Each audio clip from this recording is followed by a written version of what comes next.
కీర్తనల గ్రంథము 65వ అధ్యాయము 1-13 వచనములు వరకు. దేవా, సీయోనులో మౌనముగా నుండుట నీకు స్తుతి చెల్లించుటే నీకు మ్రొక్కుబడి చెల్లింపవలసియున్నది.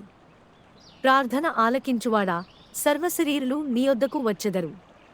నా మీద మోపబడిన దోషములు భరింపజాలనివి మా అతిక్రమముల నిమిత్తము నీవే ప్రాయశ్చిత్తము చేయుదువు. నీ ఆవరణములలో నివసించునట్లు నీవు ఏర్పరచుకొని చేర్చుకునువాడు ధన్యుడు. నీ పరిశుద్ధాలయము చేత నీ మందిరములోని మేలు చేత మేము తృప్తి పొందదము. మాకు రక్షణకర్తవైన దేవా, భూదిగంతముల నివాసులకందరికిని దూర సముద్రము మీదనున్న వారికిని ఆశ్రయమైనవాడా, నీవు నీతిని బట్టి భీకరక్రియల చేత మాకు ఉత్తరం ఇచ్చుచున్నావు. బలమునే నడికట్టుగా కట్టుకునినవాడై తన శక్తి చేత పర్వతములను స్థిరపరచువాడు ఆయనే. ఆయనే సముద్రముల ఘోషను వాటి తరంగముల ఘోషను అణచువాడు, జనముల అల్లరిని చల్లార్చువాడు.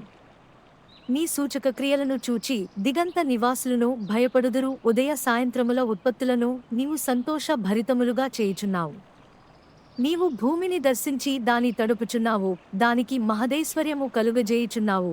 దేవుని నది నీళ్లతో నిండియున్నది. నీవు భూమిని అట్లు సిద్ధపరచిన తరువాత వారికి ధాన్యము దయచేయుచున్నావు. దాని దుక్కులను విస్తారమైన నీళ్లతో తడిపి దాని గనిమలను చదును చేయుచున్నావు. వాన జల్లుల చేత దానిని పదును చేయుచున్నావు. అది మొలకెత్తగా నీవు దాని నాశీర్వదించుచున్నావు.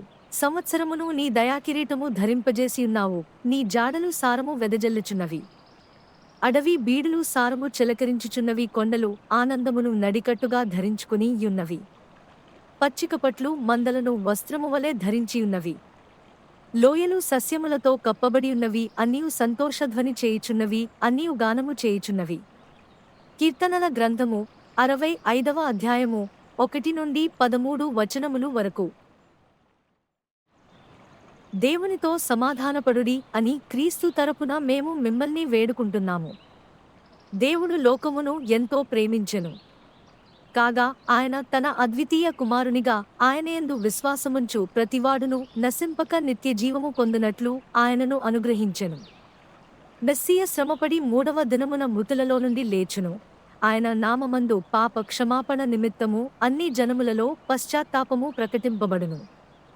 నేడు మీరు ఆయన స్వరము వింటే మీ హృదయములను కఠినపరచుకొనకుడి.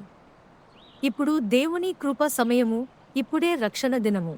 అయ్యా, రక్షణ పొందాలంటే నేను ఏమి చేయాలి? ప్రభువైన యేసుక్రీస్తునందు విశ్వాసముంచుము, అప్పుడు మీరును మీ ఇంటివారును రక్షణ పొందుదురు. యేసు ప్రభువని నీ నోటితో ప్రకటించి దేవుడు మృతులలో నుండి ఆయనను లేపెనని నీ హృదయమందు విశ్వసించిన ఎడల మీరు రక్షింపబడుదురు. మీరు పశ్చాత్తాపపడి మీ పాప క్షమాపణ నిమిత్తము ప్రతివాడు యేసుక్రీస్తు నామమున బాప్తిస్మము పొందుడి. అప్పుడు మీరు పరిశుద్ధాత్మ వరము పొందుదురు. మరెవరియందునూ రక్షణ లేదు. ఆకాశము క్రింద మనుష్యులకు ఇయ్యబడిన మరి ఏ నామము వలనను రక్షణ కలుగదు.